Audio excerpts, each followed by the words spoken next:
आज की वीडियो में हम डिस्कस करेंगे थर्मोडायनेमिक्स के और उससे रिलेटेड सभी शॉर्टकट्स। इसमें हम पूरी इसके एप्लीकेशन देखेंगे कि हम इसे कहाँ कहाँ अप्लाई करके इसे क्या क्या इक्वेशन डिराइव कर सकते हैं। हमने कुछ पोर्शन इसका लास्ट वीडियो में भी किया था जहाँ हमने इसका बेसिक देखा था। अगर आपने नहीं देखा है तो आप अभी जाकर उसे देख सकते हैं। लेकिन आज हम इसके मोर देन वन मेथड देखेंगे कि हम क्या क्या इस पर लगा सकते हैं एप्लीकेशन और कैसे इसके रिलेशन डिराइव करते हैं। स्टार्टिंग विद वेरी बेसिक, हमने जो थर्मोडायनेमिक्स ड्रॉ किया है, इसमें जो मैंने रेड कलर से रिप्रेजेंट किया है, दीज आर थर्मोडायनेमिक पोटेंशियल्स। ये वो क्वांटिटीज हैं जो किसी भी सिस्टम को रिप्रेजेंट करने के लिए हम यूज करते हैं, किसी भी सिस्टम के स्टेट को रिप्रेजेंट करने के लिए। The quantities which are used to represent the state of a system are the thermodynamic potentials. Okay, and the corners पे जो है these are thermodynamic variables. So let's start. First application is कि हम इसका change निकाल सकते हैं किसमें, change in thermodynamic potentials. Thermodynamic potentials क्या है, हमारे चार थर्मोडायनेमिक पोटेंशियल्स होते हैं। H enthalpy, U internal energy, A Helmholtz free energy, and G is Gibbs free energy. ये मैंने लास्ट वीडियो में दिखाया था तो मैं यहाँ डायरेक्ट लिख रही हूँ, आई होप आपको समझ आएगा। DH इज इक्वल टू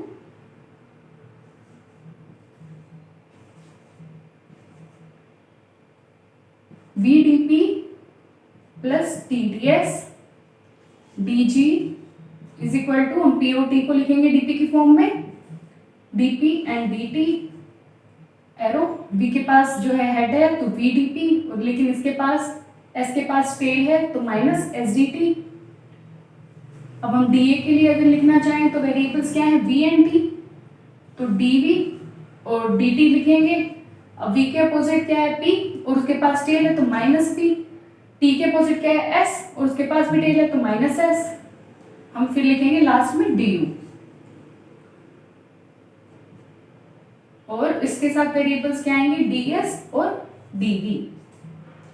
अब S के अपोजिट क्या है, T, और उसके पास हेड है तो TDS। DV, V के अपोजिट क्या है, P, और उसके पास टेल है तो माइनस का PDV। ये हमारी होगी चार बेसिक थर्मोडायनेमिक इक्वेशंस। अब इसके बाद हम इसकी जो सेकंड डेरिवेशन है, सेकंड एप्लीकेशन है, वो क्या है, रिलेशन निकाल सकते हैं हम थर्मोडायनेमिक वेरिएबल्स के बीच, relation between thermodynamic variables. Variables क्या थे जो हमने कॉर्नर पे लिखे हैं, मैं इसको नंबर कर देती हूँ 1 2 3 एंड 4। ओके, तो एक तो मैंने आपको लास्ट वीडियो में जो मेथड दिखाया था कि अगर हमारा mdx प्लस ndy क्या हो, एग्जैक्ट डिफरेंशियल, तो ये किसके इक्वल होता है, differentiation of m with respect to y at constant x is equal to differentiation of n with respect to x at constant y। इसको यूज करते हुए हम इसकी फर्स्ट के लिए अगर लिखना चाहें तो हम क्या लिख सकते हैं, क्योंकि हमारे जितने भी जो ये थर्मोडायनेमिक पोटेंशियल्स हैं ये सब क्या है, स्टेट फंक्शंस हमारे क्या है, ये सब क्या है, स्टेट फंक्शंस, और हर एक स्टेट फंक्शन क्या होता है, एग्जैक्ट डिफरेंशियल होता है। तो अगर हम फर्स्ट इक्वेशन के लिए लिखना चाहें तो हम क्या लिखेंगे, आप साथ साथ लिख के देखो, changing V with respect to dt at constant P will be equal to, यहाँ n जो है नेगेटिव हो गया, S, changing S with respect to P at constant T।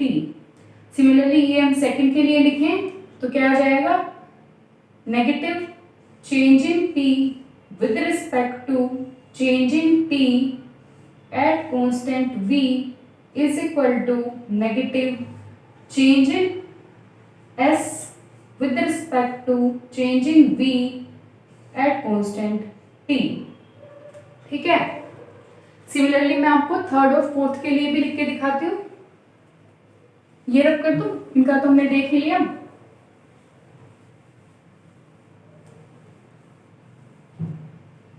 सो हम थर्ड के लिए अगर लिखेंगे तो कैसे लिखेंगे, देखो नेगेटिव, क्योंकि P जो है माइनस का है, negative changing P with respect to changing T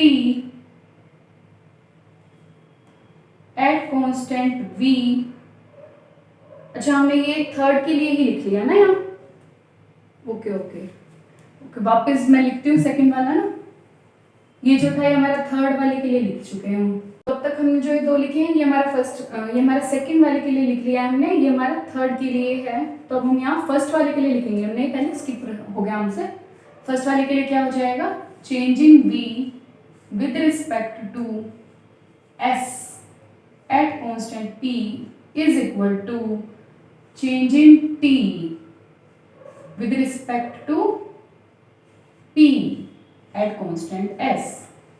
okay, और फिर हम फोर्थ के लिए अगर इसे लिखें, ये हम कौन सी एप्लीकेशन देख रहे हैं, second application, relation between thermodynamic variables हो रहा है ये। फोर्थ के लिए क्या हो जाएगा, change in t with respect to v at constant s is equal to minus change in p with respect to s at constant v। तो हमने जो चार थर्मोडायनेमिक इक्वेशंस लिखी थी उससे हमने चार जो है मैक्सवेल रिलेशंस निकाल लिए। ये तो हुआ एक मेथड मैक्सवेल रिलेशन निकालने का, ठीक है। अब हम सेम मैक्सवेल रिलेशन निकालने के लिए एक और मेथड देखेंगे। तो हमारी एप्लीकेशन नंबर कौन सी देख रहे हैं हम, वही सेकेंड एप्लीकेशन की रिलेशन बिटवीन वेरिएबल्स देख रहे हैं। अब मैक्सवेल वेरिएबल्स के बीच हमें थर्मोडायनेमिक वेरिएबल्स के बीच जो है रिलेशन निकालने, वेरिएबल्स कौन से हैं, जो हमारे कॉर्नर्स में है वो वेरिएबल्स हैं, ठीक है। तो हम क्या लेंगे, इसमें तो अपोजिट साइड्स को लेकर चलते हैं, पर हमेशा अगर अपोजिट कैसे कि अगर दोनों अपसाइड डाउन ले लो या तो दोनों को एरो नीचे रखो, साइड में ले लो तो दोनों, एक बार ऊपर वाला राइट है तो ये वाला भी राइट लेंगे, ऊपर वाला लेफ्ट लेंगे तो ये वाला भी लेफ्ट लेंगे। हम इस पे अप्लाई करके देखते हैं पहले कि हम कैसे लेंगे। हमने एरो से ड्रॉ किए अपसाइड डाउन कि नीचे की तरफ फेसिंग एरो हमने बनाया है, और हमेशा किसके रिस्पेक्ट में हम लेंगे, न्यूमरेटर के रिस्पेक्ट में, ठीक है। Do according to numerator.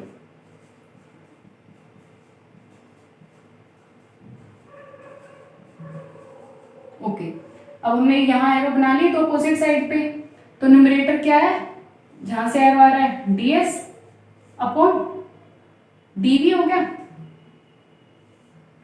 और फिर न्यूमरेटर से ही हमने एरो देखना है, एरो कहाँ जा रहा है, t की तरफ, और उसके पास क्या है, हेड है, तो पॉजिटिव ही रहेगी ये टर्म। किसके इक्वल होगा, यहाँ dp बाई dt लिख लेंगे, dp बाई dt। अब p से एरो कहाँ जा रहा है, v की तरफ, और उसके पास भी हेड है, तो ये टर्म भी पॉजिटिव रहेगी, ठीक है। ये लिख लिए एक। ये सेम वही मैक्सवेल रिलेशंस हैं जो हमने अभी पीछे mdx प्लस dy का एग्जैक्ट डिफरेंशियल पुट करके निकाले थे। सिमिलरली अगर मान लो हमने इसमें अब एरो जो है ऊपर की तरफ ले लिया ऐसे फेसिंग अपवर्ड, तो अब न्यूमरेटर क्या हो गया, v हो गया, dv बाई ds। अब न्यूमरेटर का एरो कहाँ जा रहा है, p की तरफ, लेकिन उसके पास टेल है तो ये क्या होगा, नेगेटिव p की तरफ, is equal to t by p होगा, del t by del p। अब t का एरो कहाँ जा रहा है, s की तरफ, लेकिन उसके पास टेल है तो ये भी होगा नेगेटिव। तो हो सकता है दोनों टर्म्स को नेगेटिव भी लिखा हो, या फिर हो सकता है नेगेटिव जो है कैंसिल आउट हो जाए और दोनों टर्म्स पॉजिटिव लिख दी जाएं, तो दोनों ही सही है। इसके बाद हम अपसाइड डाउन वाली लेते हैं। पहले लेते हैं कि दोनों एरो इस तरफ हमारे ऐसे फेसिंग है, ओके। ऐसे अगर फेस कर रहे हैं तो s बाई p आएगा, ds बाई dp। s का एरो किधर जा रहा है, t के पास, उसके पास टेल है तो ये आएगी पॉजिटिव टर्म। नीचे क्या होगा, v by t, del v by del t। अब v का एरो कहाँ जा रहा है, p की तरफ, लेकिन उसके पास क्या है, टेल है, तो ये नेगेटिव आएगी। फिर लास्ट हमारी, अगर हमने अब ये एरो कैसे ले लिया, अपसाइड डाउन ली है दोनों, और ये ऐसे ले लेते हैं, अगर हम लेफ्ट साइड फेसिंग अगर हम लेते हैं तो क्या होगा, ये हो जाएगा del p by del s। अब p का एरो कहाँ जा रहा है, v की तरफ, और v के पास हेड है तो ये पॉजिटिव आएगी। नीचे क्या हो जाएगा, del t by del v। अब t का एरो जा रहा है s की तरफ, लेकिन उसके पास क्या है, टेल, तो ये नेगेटिव आ जाएगी। तो एक बार फिर से देखो, आप करके देखो आपको समझ आ रहा है कि नहीं आ रहा है, हमने कैसे किया है। ये हमारे मैक्सवेल रिलेशंस हमने किए हैं। सेम मेथड हमने जो है अभी mdx प्लस dy का एग्जैक्ट डिफरेंशियल पुट करके, जो हमने अभी रिलेशन अपने लास्ट वीडियो में सीखा था, उससे भी हमें निकाल सकते हैं। अगर किसी को बहुत डिफिकल्ट लग रहा है तो हमने एक सेकंड मेथड देखा है, यही मैक्सवेल रिलेशंस निकालने के लिए। ये हमारे क्या मैक्सवेल रिलेशंस हैं। वेरिएबल्स हैं उनके बीच में जो रिलेशंस होते हैं उनको हम बोलते हैं मैक्सवेल रिलेशंस। तो हमने दो एप्लीकेशंस देखी अब तक थर्मोडायनेमिक स्क्वायर की, कि हम सीधा जिन एप्लीकेशंस को लगाकर हम इस शॉर्टकट मेथड से सीधा इक्वेशंस निकाल सकते हैं। एक तो हम थर्मोडायनेमिक पोटेंशियल्स के बीच रिलेशन निकाल सकते हैं, दूसरा हमने देखा वेरिएबल्स के बीच, और वेरिएबल्स में भी हमने दो मेथड देखे हैं कि किस किस मेथड से हम निकाल सकते हैं। थर्ड जो है थर्मोडायनेमिक स्क्वायर, वो किस में यूज होता है? क्राइटेरिया ऑफ स्पॉन्टेनिटी के लिए।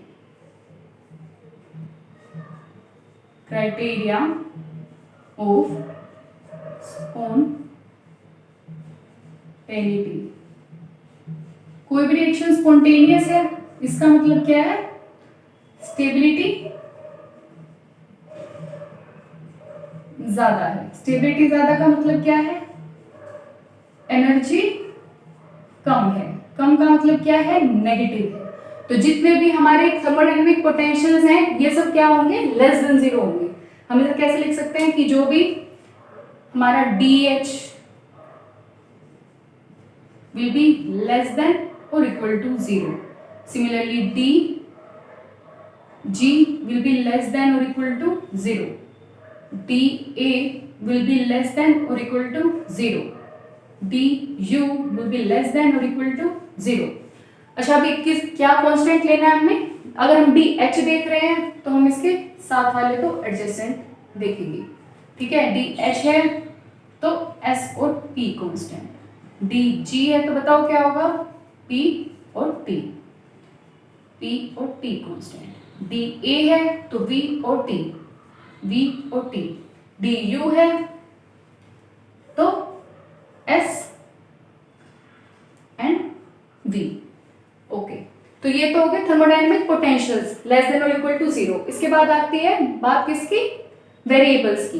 वेरिएबल्स में अगर आप देखोगे तो जहां एरो है हमारा, ये ट्रिक है याद करने की, जहां हमारा एरो है जैसे कि V और T के पास हमारा क्या है? एरो है, तो ये तो होंगी लेस देन 0। ओके, और S और P के पास क्या है?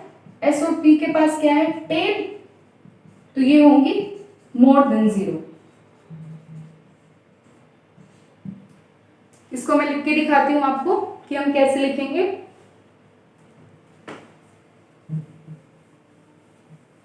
और इसके वेरिएबल्स कैसे लिखेंगे? देखो, अगर हम लिख रहे हैं dV, अब V के क्या क्या लिख सकते हैं हम? दो तरीके से इसकी इक्वेशन लिखी जा सकती है। इसके पास दो एक्सिस है, ये वाली एक्सिस और एक ये वाली एक्सिस। तो हम कैसे लिख सकते हैं? एक तो सकता है dV, A और T हो जहां कांस्टेंट, तो ये होगा लेस देन और इक्वल टू 0। सेम dV के लिए ही एक हो सकता है इस वाली एक्सिस पे क्या है? S और U कांस्टेंट, ये होगा less than equal to 0। Okay, फिर है T, dt के लिए हमारी भाई दो एक्सिस हैं, ये वाली और ये वाली, मतलब A और T हो कांस्टेंट, तो क्या हो सकता है? Less than equal to 0। और dt अगर G और P कांस्टेंट हो तो भी लेस देन इक्वल टू 0। ये क्या है? अगर ये सब होंगे तो हमारी रिएक्शन क्या होगी? स्पॉन्टेनियस। अगर इसमें से कोई भी इक्वेशन अप्लाई हो रही है हमारी, तो इसका मतलब क्या है कि रिएक्शन हमारी स्पॉन्टेनियस है। ये क्या है? Criteria for spontaneity. तो दो जो एक्सेप्शनल है हमारे, कि सब तो लेस देन इक्वल टू 0 है, लेकिन जो दो हमारे एक्सेप्शन अगर हम देखें कि जो मोर देन और इक्वल टू 0 है, वो हैं S एंड P।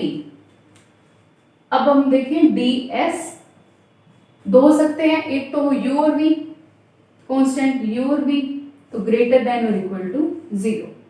फिर है DS, H और P greater than equal to 0। Similarly हम लिखेंगे DP के लिए, DP। अब P के लिए क्या है? G और T, इस वाले एक्सिस पे ना, पूरा इस वाले एक्सिस पे देखेंगे, फिर इस वाले एक्सिस पे देखेंगे, तो G और T constant greater than equal to 0। DP के लिए और क्या हो सकता है? H और S constant greater than equal to 0। तो दो इन पे आप स्टार मार्क कर सकते हैं, DS और DP, कि सिर्फ यही हैं हमारे जो ग्रेटर देन और इक्वल टू 0 होंगे, अदरवाइज या तो बेशक कोई थर्मोडायनेमिक पोटेंशियल हो या थर्मोडायनेमिक वेरिएबल हो, वो क्या होंगे, लेस देन और इक्वल टू 0 होंगे। आई होप आपको समझ आ रहा होगा ना। ये एक बार रिवाइज कर लेते हैं, क्विक रिवीजन। हमने फर्स्ट देखा कि थर्मोडायनेमिक पोटेंशियल्स का रिलेशन बताता है। जो 4 इक्वेशंस थर्मोडायनेमिक इक्वेशंस हमने लास्ट क्लास में भी लिखी थी, हमने वो देखी। उसके बाद हमने देखा कि रिलेशन बताता है थर्मोडायनेमिक वेरिएबल्स में, उसके लिए हमने मैक्सवेल रिलेशन लिखे। तो हमने 2 मेथड से वो सीखे। एक तो हमने वही mdx प्लस ndy को अगर हम एग्जैक्ट डिफरेंशियल पुट कर दें, तो जो हमने लास्ट अपने सेशन में देखा था, सेम मेथड हम अप्लाई कर सकते हैं। हमने एक नया मेथड भी सीखा मैक्सवेल रिलेशन लिखने के लिए, कि अपोजिट साइड्स लेके फिर न्यूमरेटर के अकॉर्डिंग हम डिसाइड करते हैं। फिर आई इसकी third application, that is decide करता है क्राइटेरिया ऑफ स्पॉन्टेनिटी, मतलब क्राइटेरिया ऑफ स्पॉन्टेनिटी पता लगाने में हेल्प करता है। वो कैसे करता है? क्राइटेरिया ऑफ स्पॉन्टेनिटी, स्पॉन्टेनिटी मतलब क्या है? स्पॉन्टेनियस रिएक्शंस है। स्पॉन्टेनियस मतलब स्टेबिलिटी ज्यादा है। स्टेबिलिटी ज्यादा है तभी तो रिएक्शन हो रही है। स्टेबिलिटी ज्यादा का मतलब क्या है? एनर्जी कम है। एनर्जी कम का मतलब क्या है? एनर्जी नेगेटिव है। तो अब नेगेटिव का मतलब क्या है? लेस देन और इक्वल टू 0 है। तो हमारी जितने भी थर्मोडायनेमिक पोटेंशियल्स हैं उनका चेंज लेस देन और इक्वल टू 0 होगा, प्लस जो हमारे थर्मोडायनेमिक वेरिएबल्स हैं जिनकी तरफ हमारा एरो आ रहा है, that is V and T, उनका भी चेंज जो है लेस देन इक्वल टू 0 होगा। Only exceptions are thermodynamic variables towards tail, that is S and P, उनका चेंज जो है मोर देन और इक्वल टू 0 होगा। वेरिएबल्स हमने कैसे लिखे हैं? पोटेंशियल के लिए हमने देखा कि h है तो उसके साथ वाले जो 2 कॉर्नर पे प्रेजेंट था वो हम कांस्टेंट रखेंगे। और फिर हमने वेरिएबल्स के लिए कैसे देखे हैं? जो कॉर्नर पे थे वी और टी, ये कोई भी वेरिएबल ले रहे हो तो कॉर्नर वाला उसके साथ जो 2 एक्सिस है उस पे जो भी हमने लिखे हुए हैं वो कांस्टेंट रखेंगे, 2 अलग अलग इक्वेशंस, और उसके बाद हम पूरी इक्वेशन लिख सकते हैं। ठीक है, तो ये पूरे थर्मोडायनेमिक्स के शॉर्टकट हो गए हैं। आई गेस आपको समझ आया होगा। ओके, तो इसके बाद हम बेसिक टर्म्स देखेंगे नेक्स्ट वीडियो में, जो कि मुझे इस वीडियो में डालनी थी, पर मुझे मैथमेटिकल पार्ट पूरा एक बार खत्म कर दूं, उसके बाद ही मैं आगे बढ़ूं। तो नेक्स्ट वीडियो में हम देखेंगे कुछ बेसिक टर्म्स जैसे path function, state function and all, और उसके बाद हम देखेंगे thermodynamic state equations. Okay, thank you.